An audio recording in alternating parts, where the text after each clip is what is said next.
नमस्कार मित्रों, मैं Ajit Kumar Mishra Cinderella English school Darbhanga से आप सबों को हिंदी साहित्य गुरु की कक्षा में मंगलमय स्वागत। आपका दिन मंगलमय हो। आज की कक्षा में मैं संत कबीरदास जी के दोहे का पाठन करने जा रहा हूँ। आप लोग इसे सुनकर के लाभान्वित होंगे। सर्वप्रथम मैं कबीरदास जी का थोड़ा जीवन परिचय के बारे से अवगत कराना चाहता हूँ। कबीरदास जी का जन्म 1398 में काशी में हुआ माना जाता है। गुरु रामानंद के शिष्य कबीर ने 120 वर्ष की आयु पाई। जीवन के अंतिम कुछ वर्ष मगहर में बिताए और वहीं चीर निद्रा में 1518 ईस्वी में लीन हो गए। कबीर का आविर्भाव ऐसे समय में हुआ था जब राजनीतिक, धार्मिक और सामाजिक क्रांतियां अपने चरम पर थी। कबीर क्रांतिदर्शी कवि थे। उनकी कविता में गहरी सामाजिक चेतना प्रकट होती है। उनकी कविता सहज ही मर्म को छू लेती है।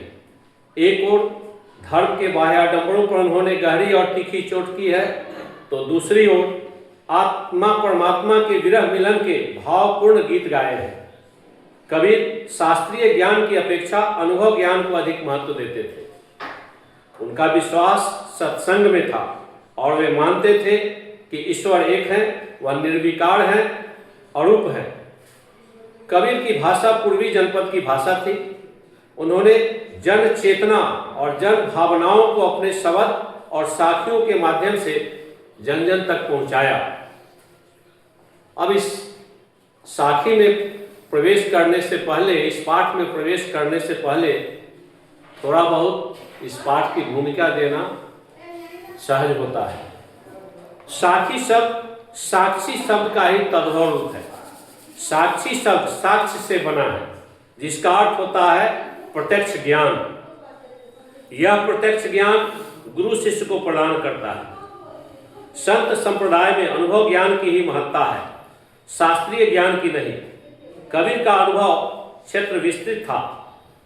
कबीर जगह जगह भ्रमण कर प्रत्यक्ष ज्ञान प्राप्त करते थे। अतः उनके द्वारा रचित साखियों में अवधी, राजस्थानी, भोजपुरी और पंजाबी भाषाओं के शब्दों का प्रभाव स्पष्ट दिखाई पड़ता है। इसी कारण उनकी भाषा को पचमेल खिचड़ी कहा जाता है। कबीर की भाषा को सधुकड़ी भी कहा जाता है। साखी वस्तुतः दोहा छंद की ही है, जिसका लक्षण है 13 और 11 के विश्राम में 24 मात्रा। तो मित्रों, प्रस्तुत पाठ की साखियां प्रमाण है कि सत्य की साक्षी देता हुआ ही गुरु शिष्य को जीवन के तत्व ज्ञान की शिक्षा देता है। यह शिक्षा जितनी भावपूर्ण होती है उतनी ही याद रह जाने योग्य भी होती है। तो अब चलिए मैं इस साखी को अपने स्वरबद्ध करता हूं। कृपया आप लोग ध्यान से सुनेंगे। यह तन विष की बेलरी, गुरु अमृत की खान। शीश देई जो गुरु मिले, तो भी सस्ता जान कबीरा, तो भी सस्ता जान। माटी कहे कुम्हार से, तू क्या रौंदे मोय। एक दिन ऐसा आएगा, मैं रौंदूंगा तो ही कबीरा, मैं रौंदूंगा तो। ऐसी बानी बोलिए, मन का आपा खोय। औरन को शीतल करे, आपहु शीतल होए कबीरा, आपहु शीतल होए। कस्तूरी कुंडली बसै, मृग ढूंढै बन माय। ऐसे घटी घटी राम है, दुनिया देखे नाही कबीरा, दुनिया देखे नाय। जब मैं था तब हरि नहीं, अब हरि है मैं नाय। सब अंधियारा मिटी गया, जब दीपक देखा माही कबीरा, दीपक देखा माही।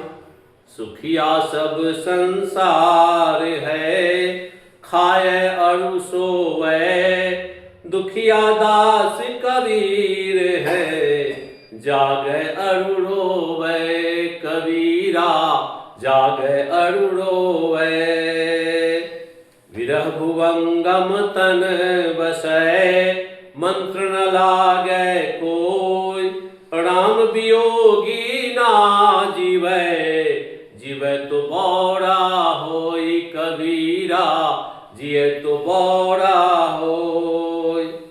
निंदक नियरे राखिए, आंगन कोटि छवाय, बिन साबुन पानी बिना, निर्मल करे सुहाय कबीरा, निर्मल करे सुहाय। पोथी पढ़ी पढ़ी जग मुआ, पंडित भया न कोय, एक आखर पीव का, पढ़े सो पंडित होय कबीरा, पढ़त सो पंडित होय। हम घर जाल्या आपुना, लिया मुरारा हाथ, अब घर जाला तास का, जे चलो हमारे साथ कबीरा, चलो हमारे साथ। धन्यवाद मित्रों। अब इसका भावार्थ मैं अगली कक्षा में करूँगा। तब तक के लिए आप सबों को बहुत बहुत धन्यवाद, बहुत बहुत धन्यवाद।